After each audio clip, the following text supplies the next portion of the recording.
दोस्तों, आज मैं दोवल साहब को सुन रहा था। लड़ाइयाँ क्यों लड़ते हैं हम लोग? कोई हमसे साइकोपैथ थोड़ी हैं कि दुश्मन की लाशें हों तो हमें कोई बहुत संतोष या बहुत सुकून मिलता है। इसके लिए नहीं रहती लड़ाई। लड़ाइयाँ लड़ी जाती हैं किसी देश के मनोबल को तोड़ने के लिए, ताकि उसका मनोबल इतना टूट जाए कि वो हमारी इच्छाओं के अनुसार संधि कर सके। क्या लेसन्स हैं हमारे लिए? देखना ये भी है कि क्या भारत हमारी एक बड़ी विकसित सभ्यता थी। हमने किसी के मंदिर नहीं तोड़े, हमने कहीं जाकर लूटा नहीं, परंतु क्योंकि हम अपनी सुरक्षा और हम अपने आप को समझ नहीं पाए कि हम को क्या खतरे हैं, हम उनके प्रति उदासीन रहे, तो हमें इतिहास ने एक सबक सिखाया। इंटरेस्टिंग है। सोने जैसा मुल्क था, हमारे करतूतों ने गोबर से भी बदतर कर दिया ऐसे। मैं जुज़वी तौर पे उनके साथ इत्तेफाक करता हूं, क्योंकि हमने खालिक और मालिक और राज़िक के खाते में जो जो कुछ डाल दिया है वो इलॉजिकल है। नेपोलियन एक बात कहता था, I am not afraid of 1000 lions led by a sheep, but I am afraid of 1000 sheep led by a। मुसलमानों का उन्होंने जिक्र किया, इस्लाम का जिक्र किया। उन्होंने कहा जी, पहली बात है, हमारा जो सिविलाइजेशन और मजहब है नफरत नहीं फैलाती, हमारे अंदर एरोगेंस नहीं है। हमें जिन लोगों ने 1000 साल पहले ख़त्म किया था, जो हम समझते थे हमारे ऊपर जीत गए हैं, आज उन्हें पता चला है कि हमारी रिजिलियंस क्या है। और उन्होंने कहा कि गजनी ने हम पे अटैक किया, उन्होंने अलाउद्दीन खिलजी का जिक्र किया, मुजफ्फर खान का किया, ठीक है, उन्होंने तमाम जो सुल्तान अहमद शाह का जिक्र किया, औरंगजेब का जिक्र किया कि उन्होंने यहाँ पे हमले किए सोमनाथ के ऊपर and others. By the way, तो सब सवाल ये पैदा होता है कि सोमनाथ के ऊपर सिर्फ मुसलमानों ने तो हमले नहीं किए, हिंदुओं ने भी तो हमले किए। वहां पे जो थे लोग हिंदू, उनकी भी तो लड़ाइयां होती थी, लेकिन क्योंकि अलाउद्दीन और बाकी लोग जो थे गजनवी, ये सारे बाहर के थे, इनकी बात की जाती है। अंदर जो लड़ाई होती थी उसकी कोई बात नहीं की जाती।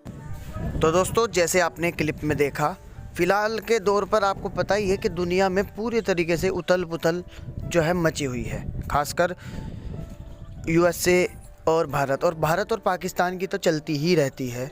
मैं आपको बताऊं कि पाकिस्तान कहीं ना कहीं खुश है ट्रंप के बयान पर, जो ट्रंप भारत के लिए कर रहा है 500% टैरिफ, कभी 50% टैरिफ। लेकिन इसी बीच मोदी और ट्रंप के इस उलझनों के बीच अजीत डोवाल जी यूथ को, जो नौजवान युवा हैं, उन्हें इस तरीके की स्पीच दी है कि वो बहुत ही ज़्यादा सुनने लायक है। जो कि आपने क्लिप का छोटा सा हिस्सा तो देख ही लिया होगा कि किसी देश के साथ में लड़ाई क्यों की जाती है, ये वार जो होती है क्यों की जाती है, उसका आत्मसम्मान ख़त्म करने के लिए की जाती है। कुछ इस तरीके की बातें अजीत डोवाल जी कहते हुए सुने। अगर आपको फुल वीडियो ये देखनी है तो आप कमेंट में बता सकते हैं, मैं आपको लिंक दे दूंगा। लेकिन अजीत डोवाल जी की सारी बातें और उसमें कमर चीमा किस तरीके का रिएक्ट कर रहा है, सब कुछ इस वीडियो में मेंशन है। तो आइए दोस्तों, वीडियो को स्टार्ट करते हैं। भारत की जो तमाम लीडरशिप है, अगर आप उनको सुने तो आपको पता चलेगा कि वो बड़ी सख्त बातें कर रहे हैं और अपना नैरेटिव एस्टैब्लिश कर रहे हैं। आज मैं दोवल साहब को सुन रहा था, तो उन्होंने कहा कि भाई कभी कोई हमने नुकसान किसी का नहीं किया, हमने किसी का कभी नुकसान नहीं किया, और हमने कभी किसी के टेम्पल नहीं तोड़े। तो ये बातें, इससे मुराद क्या है, वो क्या कहना चाहते हैं, ठीक है। और यहाँ पे बेसिकली तो वो यंग लीडर्स एक डायलॉग हो रहा था, बड़ी खूबसूरत, उन्होंने एक इंटरेस्टिंग बात की। उन्होंने कहा जी, ज्यूज कैसे जिंदा रहे फॉर थाउजेंड्स ऑफ ईयर्स, उनके ऊपर चैलेंजेस थे। तो उस पर उन्होंने कहा कि उनके अंदर एक पावरफुल सेंटीमेंट था। बेसिकली ये जो बात कर रहे हैं ना, इसका मतलब क्या है? इसका मतलब वो कह रहे हैं कि हिंदू आज भी इंडिया के अंदर खतरे में है, हिंदू आज भी इंडिया के अंदर खतरे में है। एक तरफ बांग्लादेश है, एक तरफ पाकिस्तान है, और एक घर के अंदर जो मुसलमान है, they want to convert you. So ये चीज को देखें। और चाइना को भी सारी बात है वो कह रहे हैं, चाइना के बारे में भी बात कर रहे हैं। मतलब अगर आप देखें, और वो जिसे वो कहते हैं कि अगर आपने रियासत ले ली है, एक हिंदू रियासत, तो do not consider this a permanent. ये जो नेशनहुड होती है, या आपकी जो कौमियत है, या जो आपकी स्टेट है, ये हर रोज आपको प्रोटेक्ट करनी होती है। ये बड़ा इंटरेस्टिंग है, क्योंकि यंग लोगों से बात कर रहे हैं तो बेसिकली उनको बता रहे हैं कि पायन हम तो बड़े जबरदस्त किस्म के लोग थे, हमने कभी किसी का नुकसान नहीं किया, ये इन्होंने मुसलमानों ने ही नुकसान किए हैं, इन्होंने ही ये सब कुछ किया है। टेम्पल कौन तोड़ता था? अगर हिस्ट्री देखी जाए, मतलब जस्ट एक आप उसी को आ जाए ना, आप हिस्ट्री को ही अगर स्टडी करना शुरू कर दें तो वो कहेंगे टेम्पल कौन तोड़ता था? ये तो जो बाहर से आते थे इन्वेडर, वो हमें मुसलमान करते थे। ठीक है, इन्होंने हमारी सारी कन्वर्जन्स की हुई हैं। हिस्ट्री ने हमें जो है वो एक लेसन दिया है। फ्यूचर जो जारी बात है, जो फ्यूचर जनरेशंस हैं, they are looking into it.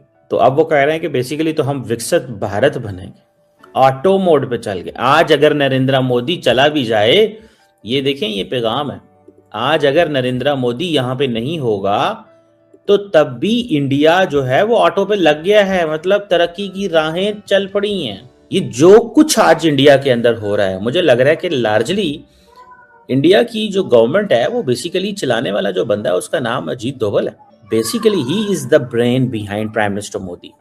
और ये उन्होंने कहा हुआ है कि आप मीडिया पे ना जाया करें। ये भी बड़ा कम मीडिया पे आते हैं, ये तो बोलते कम है, लेकिन जो बोलते हैं वो जारी बात है, इनकी होती है वो एक पॉलिसी स्टेटमेंट्स टाइप आप उन्हें कह सकते हैं, या एटलीस्ट पता चलता है कि वो क्या हो रहा है। मुझे ये लगता है कि ये बेसिकली अपने लोगों को तैयार कर रहे हैं, बच्चों को तैयार कर रहे हैं, और कह रहे हैं कि भाईजान आप जो है ना, आप परेशान ना हो, हम इस वक्त दुनिया की बड़ी सिविलाइजेशन बन चुके हैं, और हम एक ऐसी सिविलाइजेशन बन चुके हैं कि जो बेसिकली जिसको दुनिया देख रही है, और दुनिया हमारी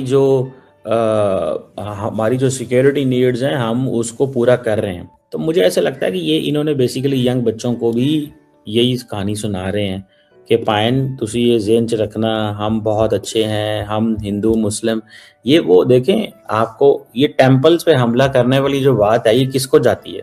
ये किसके? वो ये तो मुसलमानों को कह रहे हैं ना वो। तो the point here is very clear. The point is के आप जो है वो अफोर्ड नहीं कर सकते, you can not afford this one thing. आप एक ऐसी चीज़ अफोर्ड नहीं कर सकते कि जिसमें आप ये समझें कि आपको चीज़ों को रिलैक्स करना है। तो वो कह रहे हैं कि हमें हर रोज़ अपने मुल्क को भी बचाना है, लोगों को भी बचाना है, हम ख़तरे में हैं। इंडिया जो है वो हिंदूज जो हैं उनके ऊपर हमले हुए हैं, हमारे घर जलाए गए, हमारे टेम्पल्स जलाए गए। तो ये बातें सारी जो डोभाल साहब हैं वो कर रहे हैं, ही इज़ डूइंग दिस। ये क्यों सुना रहे हैं? ये जीव की कहानी क्यों सुना रहे हैं? ये क्यों अपने आप को जीव्स के करीब लेके जाते हैं? क्यों नेतन्याहू के करीब लेके जाते हैं? क्यों ये बात करते हैं सारी? ये इसलिए ये बात करते हैं बिकॉज उनको पता है भैया ये बात करूंगा तो मतलब हम कहेंगे कि हिंदूज और जीव्स हमारा मसला एक है, हमारे साथ जुल्म और ज्यादती हो रही है, हमारे साथ जुल्म और ज्यादती हो रही है, हमारे घर जलाए गए, हमें मारा गया, हमें किया गया, और किया किसने? मुसलमानों ने।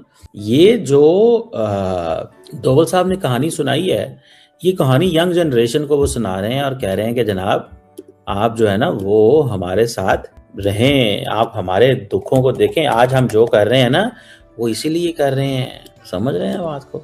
तो मैं तो इस चीज़ को बहुत ज़्यादा वो कर रहा हूँ study. I find this problem